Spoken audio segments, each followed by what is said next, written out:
Hello, and welcome to my first edition of. Well, it's probably not my first edition. I've actually done a couple of podcasts before. Usually, if you know me and you follow me on Facebook, I generally do the posts about why today doesn't suck. However, for the past couple of months, on and off, I've been toying with the idea of doing these podcasts. I hope you enjoy it. But yesterday, I spent my evening after I was done with a bridal expo for my daughter. Got home late and decided I needed to write up a quick article about the current legislation on gun control. Apparently, we have two parties that are pretty much what represents our Senate. We have the Democrats who hate guns, and we have the Republicans who would like to sell us back the right to own guns. So yesterday, instead of explaining why yesterday didn't suck, I spent my evening writing up a rebuttal to my concerns on the gun legislation. And today, this particular podcast is going to be about the history of gun control. Now, we think it's always been a hotbed issue because, from the time I've been alive, the Second Amendment's been something that has been debated.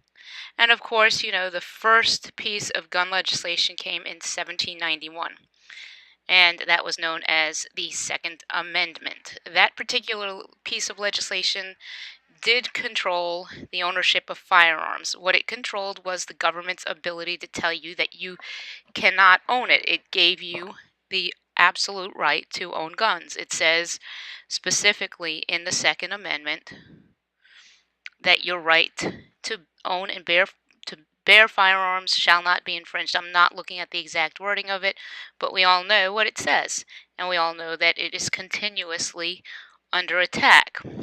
However, it didn't take too long before gun legislation started. Anyway, the NRA is supposedly one of the organizations that fights for us. However, I have a complaint with them based on how they are supporting um, Senator, I forget his name, from Texas, who is supporting a bill that would actually allow the FBI to take people into custody for trying to buy a weapon that happens to be on one of these super secret squirrel lists. But the NRA started in 1871, and it was not a political organization to begin with. It was actually an organization that wanted to help people own firearms and know how to shoot them. And then the second piece of legislation that came from the United States, it was Bliss versus the Commonwealth. Briggs' individual right it came into question. And this wasn't even over a firearm, this was actually over a sword and a cane. So this is what happened. The Second Amendment's first, and I'm going to read this to you from a civilliberty.com about.com. The Second Amendment's intent for individual Americans first came into question in 1822 when Bliss vs. Commonwealth, the court case arose in Kentucky after a man was indicted for carrying a sword concealed in a cane.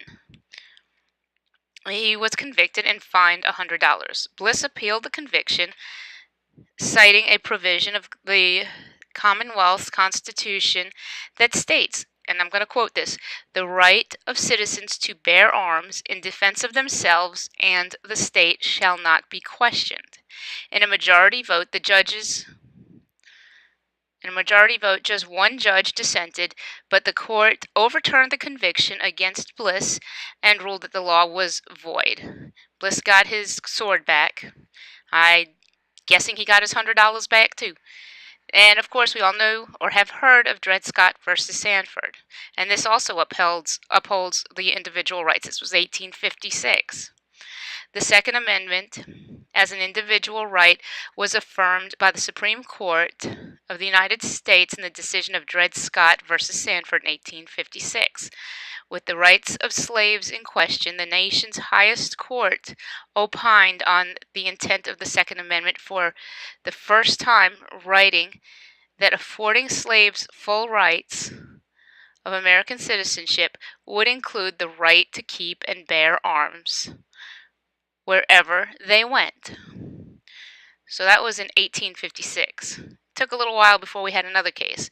In 1934, that would have been under FDR. The National Firearms Act brings about the first major gun control.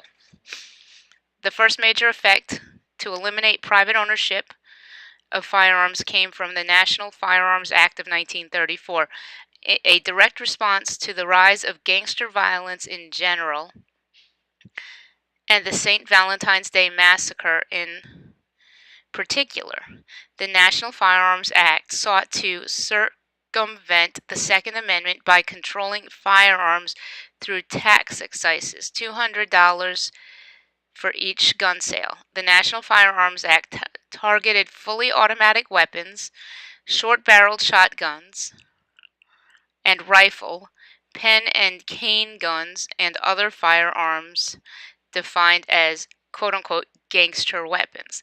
Well, now this is very interesting. So there was a massacre. Until 1934, gun ownership wasn't a problem.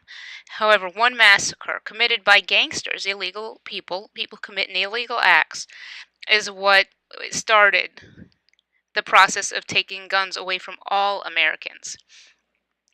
1938, the Federal Firearms Act requires a license for dealers. So until 1938, you could just sell a gun at a grocery store to your neighbor, at the school. I don't know if they sold them at schools, but you didn't even need a license to sell a gun before 1938. The Federal Firearms Act of 1938, once again, I believe that was FDR's doing, required anyone selling, shipping firearms to be licensed through the United States Department of Commerce. The Federal Firearms License, that's the FFL, stipulated that guns could not be sold to persons convicted of certain crimes and required sellers to log the names and addresses of anyone they sold guns to. Well, in 1938, we didn't have high-speed computers, so if you were convicted of a crime in one state, I don't know how they would go about figuring it out in another state. Then in 1963, the Gun Control Act ushers a new regulations. And the 1963 Act was that's 1968. That was in response to the assassination of John F. Kennedy. His assassination helped to usher in new legislation with wide-ranging implications. So once again, a single act committed by a criminal, a terrorist, a Muslim terrorist at that, Sirhan, ushered in gun control for the rest of us. The Gun Control Act of 1968 prohibited mail-order sales of rifles and shotguns, increased license requirements for sellers, and broadened the list of persons prohibited from owning firearms to include convicted felons, drug users, and mentally incompetent people. So pretty much Hillary Clinton wouldn't be able to purchase a gun under that provision anyway.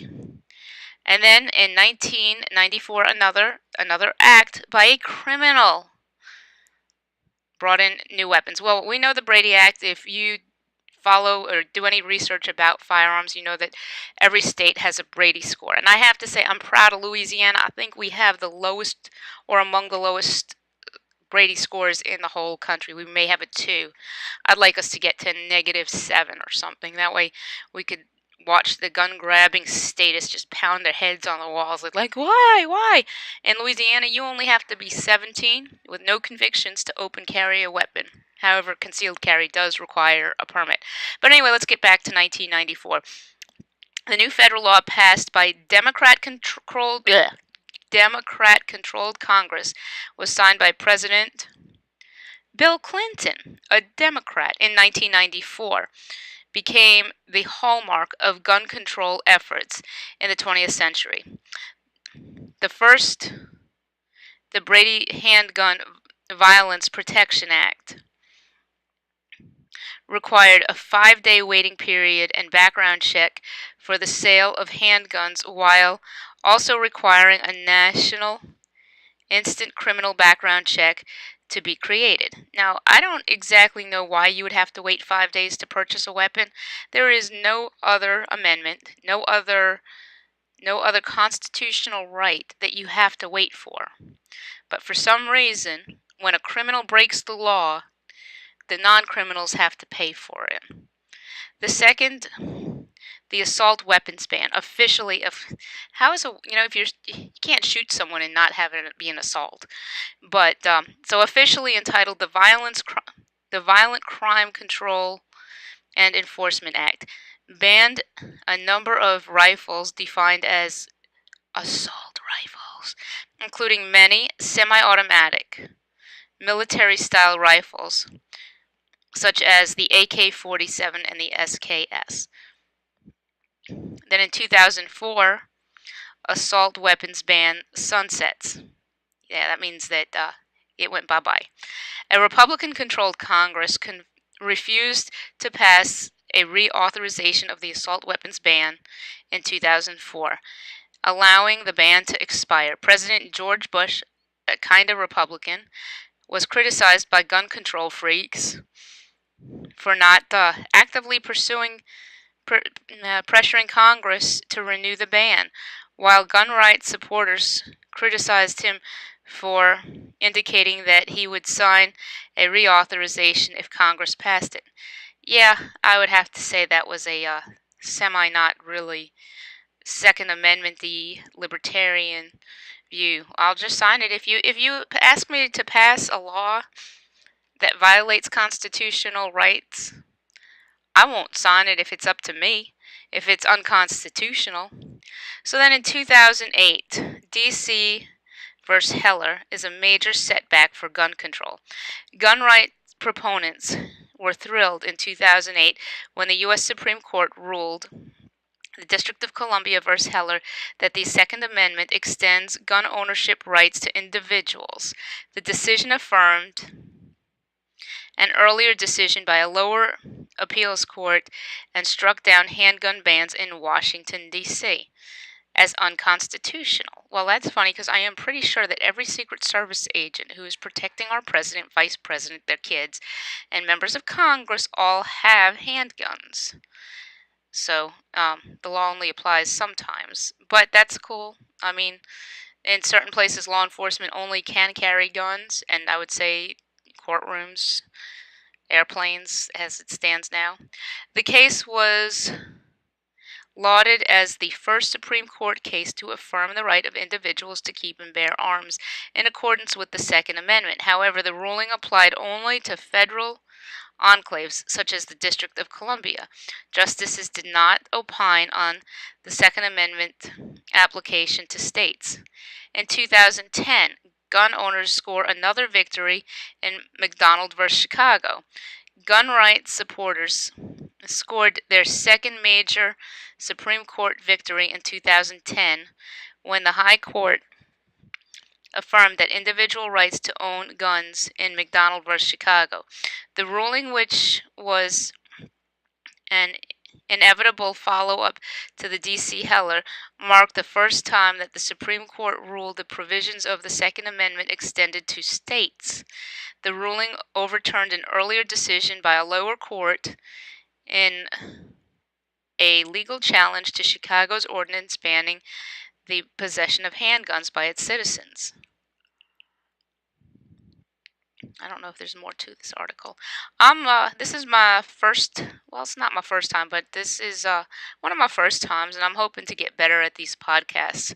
I'd love to hear from you about things you'd like for me to cover in future podcasts, but I do feel like our Second Amendment is under attack, and every time the Second Amendment is attacked, it's the people who pay the price are the ones who are going to buy a gun legally, who are not going to take the gun to a place where it doesn't belong, who are not going to misuse their weapon, and we're paying for the actions of people who do not follow the law, who will find a way to own a weapon no matter what.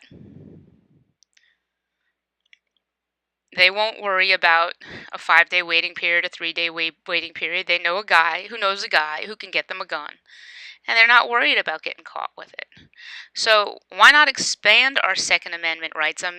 Monday, our Senate will be voting on additional gun restrictions. I hope that one of my senators, that would be either Bill Cassidy or David Vitter, I hope that one of them proposes that not only do we not pass any law that further restricts individuals' rights to own a gun, but we actually encourage more people to purchase a weapon. What happened in Orlando was horrible. I honestly believe it would have been diminished a whole lot if somebody in that club or a few people in that club would have had a weapon and could have shot Maleem or whatever his name is. They could have stopped him a lot sooner and a lot fewer people would be dead.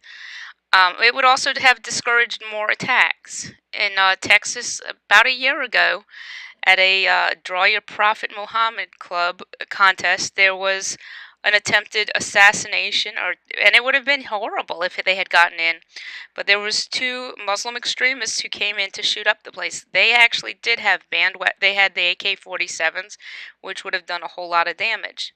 Fortunately, an off-duty police officer with I think he had a 9mm, it could have been a 40, but I'm not going to quibble over which caliber gun killed the terrorist. I'm just going to say that the police officer was a hero. And having a well-trained citizenry of people who know how to use weapons, use them responsibly, are going to be more likely to discourage terrorist attacks with the use of firearms in the future. Banning firearms will only make us victims to bad people. So I hope that somebody in the Senate does pass legislation that allows people to write off firearms training as a business expense. It's a life-saving skill that everybody needs, or use it as a form of education. I don't know if it'll come to that, but it would be nice if it does. Well, anyway, have a great day. Thank you for listening, and please post your comments in the section below.